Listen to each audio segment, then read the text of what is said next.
শৈল্পিক হাতের ছোঁয়ায় সুতা আর সাধারণ কাচের একটি মিরর কিভাবে অসাধারণ হয়ে উঠতে পারে ঘর সাজানোর জন্য, তার পেছনের গল্প শেয়ার করব আজকের এই ভিডিওটিতে।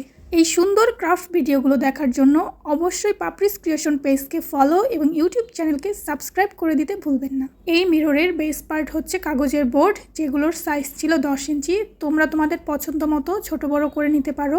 ভেতরের রাউন্ড সার্কেলটি কাটতে হবে মিররের মাপ থেকে 2 ইঞ্চি বাদ দিয়ে, অর্থাৎ আমার মিররটি ছিল 6 ইঞ্চি, 2 ইঞ্চি বাদ দিয়ে হয় 4 ইঞ্চি। আমি 4 ইঞ্চি মাপ দিয়ে কাটা কম্পাসের সাহায্যে পেন্সিল দিয়ে এঁকে কেটে নিয়েছি।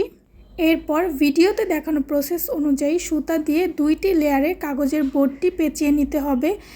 এখন অনেকেই ভাবতে পারো যে এক লেয়ারেই ফুল বোর্ডটি পেঁচিয়ে নেবেন, এই ক্ষেত্রে ফিনিশিং ভালো আসবে না। মিররটি দেয়ালে ঝুলানোর জন্য একটি হুকের ঘর করে নিতে হবে, চাইলে ন্যানোটেপ ইউজ করতে পারো। তারপর পেঁচানো হয়ে গেলে মিররটি গ্লু দিয়ে সেট করে নিতে হবে। এই ক্ষেত্রে বেশি করে গ্লু দিতে হবে যাতে মিররটি খুলে পড়ে না যায়। তারপর পুঁতিগুলো একটু মালাতে গেঁথে মিররের চারপাশে লক করে নিতে হবে। সিঙ্গেল পুঁতি লাগালে এই ক্ষেত্রে ফিনিশিং একদমই ভালো আসে না। এই প্রসেসে তৈরি করতে পারো যে কোনো কালারের মিরর। ঝামেলা এড়াতে অর্ডার করতে পারো আমাদের বিজনেস পেজ পাপড়িস 5-এ।